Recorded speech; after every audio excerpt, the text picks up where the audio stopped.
Hi! So I know that it's way too late to do a January wrap-up, but I'm gonna do it anyway. I'm just really excited because I didn't expect to have a camera this early, but I just got a camera yesterday as a gift. I'm so excited. So in January, I read 12 books. I was so proud of myself. 12 books was a ton. I was off from school. It was great. I write down all the books that I read, like on the days that I finish them, and then I also put the page numbers on it. So that's what I've been doing, just to show you. I'm gonna have to go hunting for these. I apologize. I was not prepared for this video. Oh, and I just organized it. I don't know where anything is. This is going to be like kind of a quick wrap up because I have all the reviews on my blog. So you can totally look at all of them. I'm going to link them all down below, every single review, all down there. The first book that I read in 2014 was ZeroStrata by Anderson Prunty. I gave ZeroStrata 3 stars, one of the best in the bizarro fiction that I have read thus far. So good. If you want a little synopsis, it's kind of like a very broad retelling of Hansel and Gretel, and it includes a treehouse, a very magical treehouse. The next book I read, I actually read in the same exact day. I read these books back to back. Wonder by R.J. Palacio. Phenomenal middle grade book. Best middle grade book ever. I gave it 5 out of 5 stars. I gave it to a friend to read right after. It was so good. I felt so badly for this character, and every single character ended up being so likable in the end. I would highly recommend this one to anyone. Anyone that has a heart, you should read it because your heart's gonna get ripped out. Next book I read was The Wolf at the Table by Augustin Burroughs. A Wolf at the Table was not my favorite of Augustin Burroughs. Definitely not my favorite, and I've read all of his books. This was the last one that I need to read. It was good. It's a memoir mainly based around his father.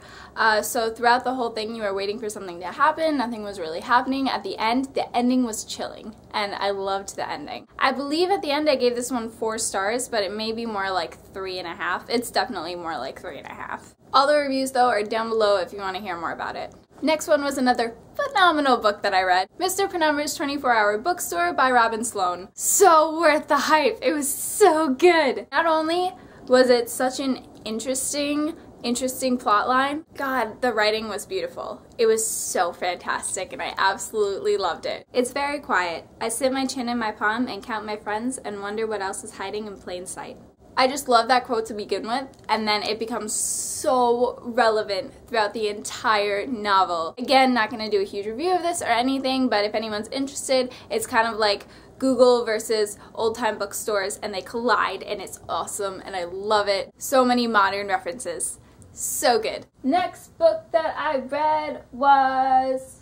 I read Divergent next by Veronica Roth. This was an interesting book because I usually never ever have trouble falling asleep, and I was up at like 1 in the morning, and I was like, well, might as well start reading Divergent, right? I was up for like 3 hours, read half the book. I ended up giving it 4 out of 5 stars. I did really enjoy it, but in the end I didn't have a humongous urge to start reading Insurgent. Though now, as I'm looking back, I sort of have more of the urge. I keep remembering things that happened in Divergent, and I'm like, oh, what is happening now? But they don't have Insurgent in paperback at anywhere other than the UK, I believe. So if anyone knows if the paperback in the US is out, please tell me, and please tell me where I could get it. The next 3 books that I read were Death Note editions 4, 5, and 6. I'm not showing you the right Roman numerals, but whatever. I counted each one of these black editions as a novel on Goodreads.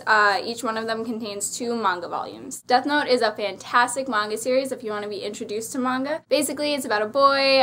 He finds a notebook one day. He's really bored. He writes people's names in it. He learns that after 40 seconds, if you write someone's name in the book, then they die of a heart attack. Thus, chaos ensues. So I just finished the series with 4, 5, and 6. It was pretty boring in the middle. That's why I stopped. I stopped like way back in last July. It was pretty boring, but getting through it and going to the end, it was so worth it. The ending was fantastic. I gave all 3 of these 1 rating as a whole, and I gave them a 4 out of 5. So it was still good. It was a lot of dialogue to go through, but I did really enjoy the dialogue. Next! Dash and Lily's Book of Dares by Rachel Cohn and David Levithan. I was like, I should read it Everyone's been reading it. I want something that's cute and, you know, for the snow and lovely. I didn't think I would like David Levithan's writing as much as I did. I ended up loving it, and I love these two characters so much. This book was such a surprise, and I loved it. I gave it 5 out of 5 stars, and I ended up giving 2 copies to 2 of my friends as well,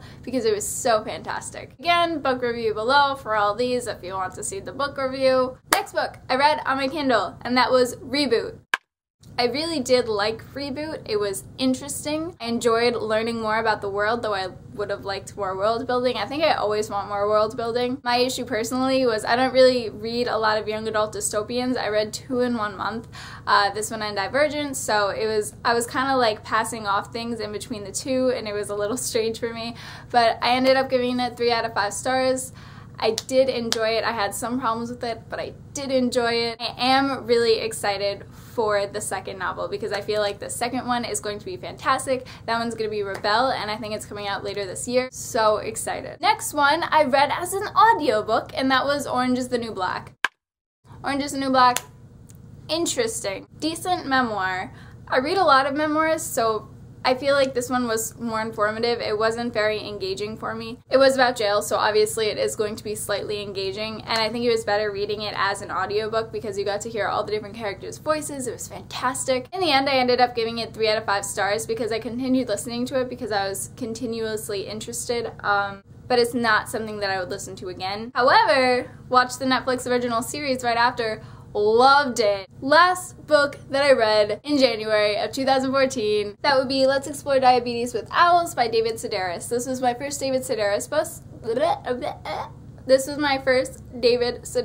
book. I did really enjoy this. I liked all the essays, and he is a fantastic writer. What I really liked was he can complement humor, and I laughed out loud so many times during this with such fantastic writing. I gave it a 4 out of 5 stars. I would definitely want to read more of his writing. I think I'm gonna do that more in audiobooks though, because I'd really like to hear him speaking to me, telling me these essays, because it would just be phenomenal, I think. That is it. I read 12 books last month. I'm very happy about that. I hope you guys had a good reading month. If you didn't, maybe you're having a good reading month this month. So far I'm doing pretty good, I think. I won't show you what I already read for February, but I am currently reading Triangles by Ellen Hopkins. It's kind of slow so far, but I kind of expected that. And then for the rest of the month, I don't think I'm gonna get to all these, but I'm kind of just gonna be like picking and choosing out of these, as well as some things on my Kindle. Voila! And that is it. I will see you guys either in the next wrap up, because that's obviously gonna be coming pretty soon, or in another video soon. Bye!